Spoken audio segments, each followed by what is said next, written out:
नमस्कार सभी को।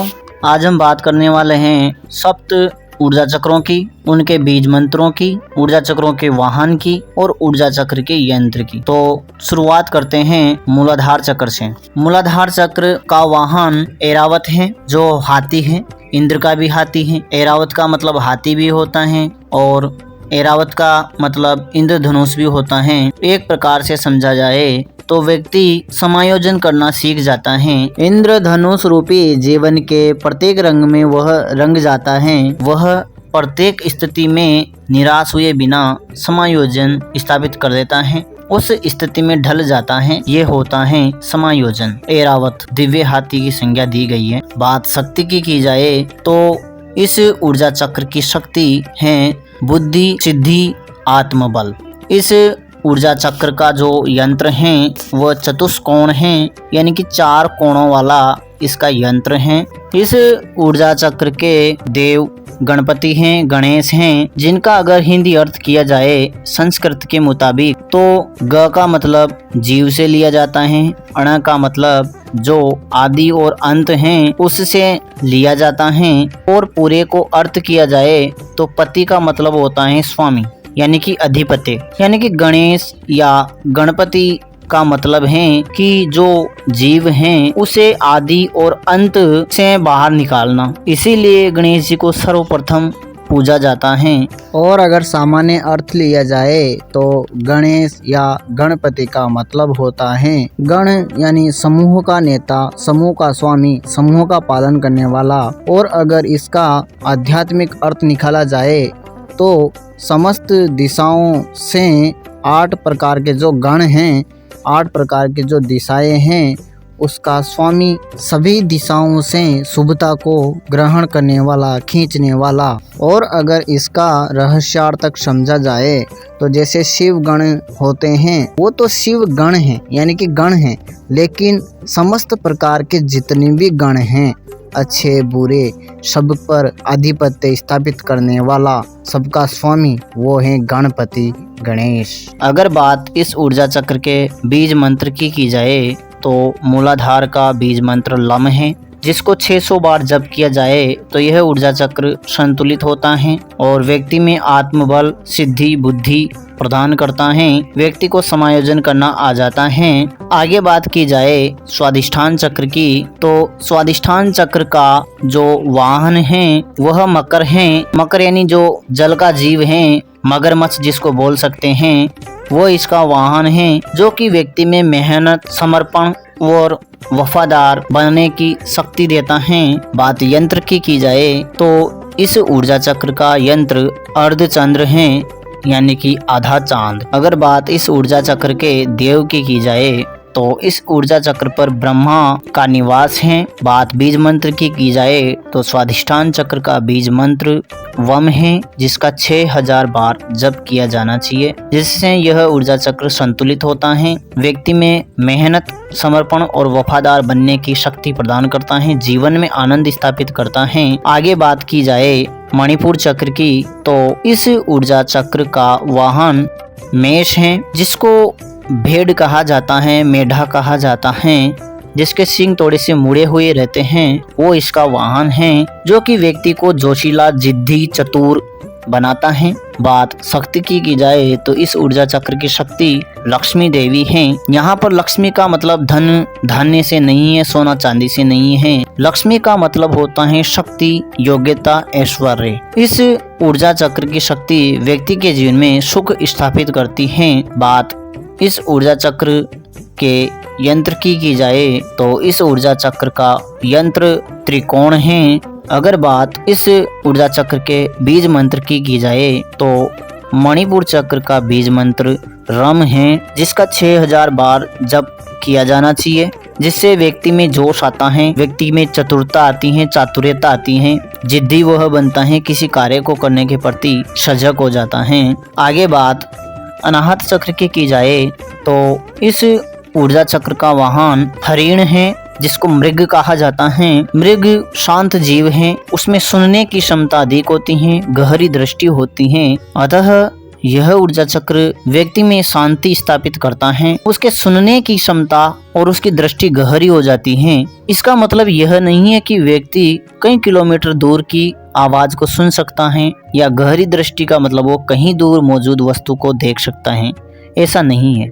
इसका मतलब है कि व्यक्ति की जो सुनने की क्षमता है वो बढ़ जाती है, यानी कि वह व्यक्ति के भाव को समझ जाता है बिना कहे। गहरी दृष्टि का मतलब है कि वह व्यक्ति को समझ जाता है, उसकी भावनाओं को भांप लेता है। यह होता है गहरी दृष्टि और सुनने की क्षमता। आगे बात इस ऊर्जा चक्र की शक्ति की जाए तो इस ऊर्जा चक्र की देवी पार्वती है, जो व्यक्ति के जीवन में शांति और शीतलता स्थापित करती है।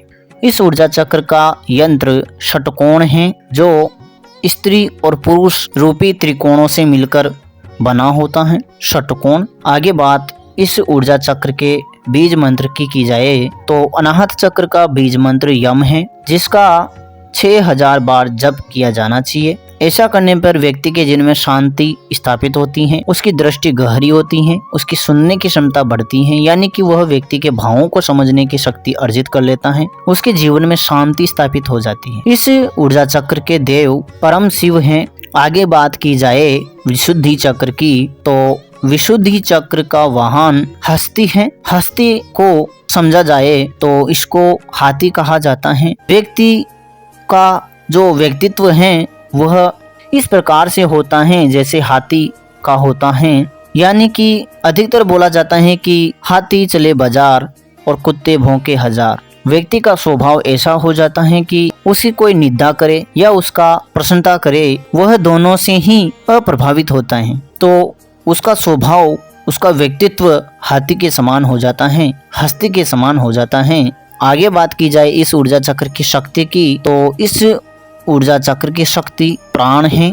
व्यक्ति सजग हो जाता है, चौकन्ना हो जाता है। चौकन्ना और सजग व्यक्ति तभी होता है जब वह वर्तमान में हो। इस ऊर्जा चक्र की क्षमता व्यक्ति को सजगता प्रदान करती है, चौकन्ना बना देती है, जिसका मतलब होता है अभी और यहीं, ना तो भूतकाल में ना भविष्य में, वर्तमान में व्यक्ति आ जाता है। इस ऊर्जा चक्र का यंत्र शून्य है। शून्य का मतलब खाली मात्रा, यानी कि कुछ भी नहीं लेकिन होने में बहुत कुछ हो, यह शून्य इसका यंत्र है। आगे बात की जाए इस चक्र के मंत्र की, बीज मंत्र की, तो विशुद्धि चक्र का बीज मंत्र हम है। प्राण चलता है श्वासों से, सो हम इसको बोल सकते हैं। हम बीज मंत्र का 1000 बार जप किया जाना चाहिए। यह बीज मंत्र व्यक्ति में हाथी के समान व्यक्तित्व स्थापित करता है। वह सजग हो जाता है, चौकन्ना हो जाता है, वर्तमान में आ जाता है। बात अगर इस ऊर्जा चक्र के देव की जाए तो इस ऊर्जा चक्र के देव जीव हैं, क्योंकि अगर हम वर्तमान में रहेंगे तो हम खुद को समझ पाएंगे। आगे बात की जाए आज्ञा चक्र की। आज्ञा चक्र का वाहन नर है। नर यानी मनुष्य, परमात्मा से थोड़ा सा कम नर।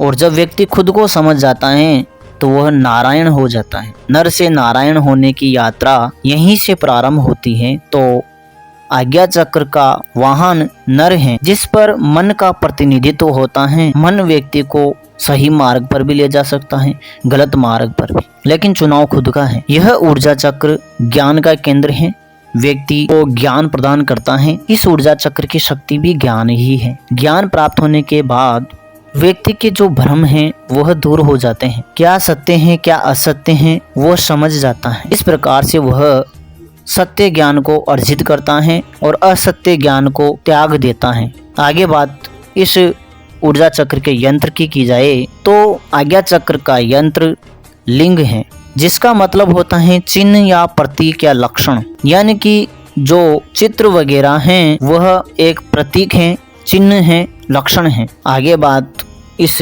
ऊर्जा चक्र के बीज मंत्र की जाए तो इस ऊर्जा चक्र का बीज मंत्र नाम है, नाम जप है, गुरु मंत्र है, या हम जिसका स्मरण करते हैं, देवी देवताओं की पूजा करते हैं, प्रार्थना करते हैं, वो इसका बीज मंत्र है। अगर बात इस ऊर्जा चक्र के देव की जाए तो इस ऊर्जा चक्र के देव गुरु हैं। गुरु का मतलब ज्ञान देने वाला, अंधकार से प्रकाश की ओर ले जाने वाला व्यक्ति, ज्ञान, वस्तु, वही गुरु है। सबसे बड़ा गुरु हमारी आत्मा है, हमारा अंतर्मन है।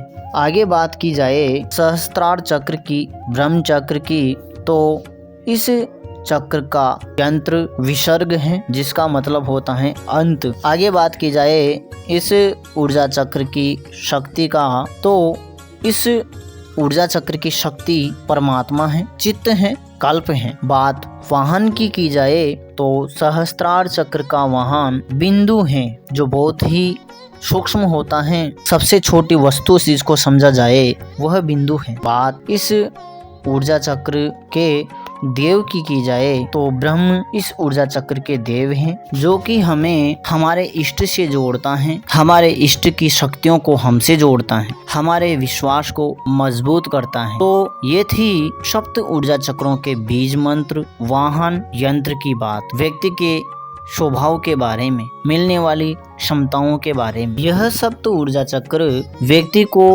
अलग अलग क्षमताएं, स्वभाव प्रदान करते हैं, जो कि प्रत्येक व्यक्ति में किसी में ज्यादा और किसी में कम हो सकती है। लेकिन किसी विशेष क्षमता को अर्जित करने के लिए व्यक्ति को इन बीज मंत्रों का सहारा लेना पड़ता है, तो वह उस स्वभाव को प्राप्त कर लेता है। तो ये थी सप्त ऊर्जा चक्रों की जानकारी। फिर भी इसमें कुछ रह जाता है तो आप हमें जरूर बताएं।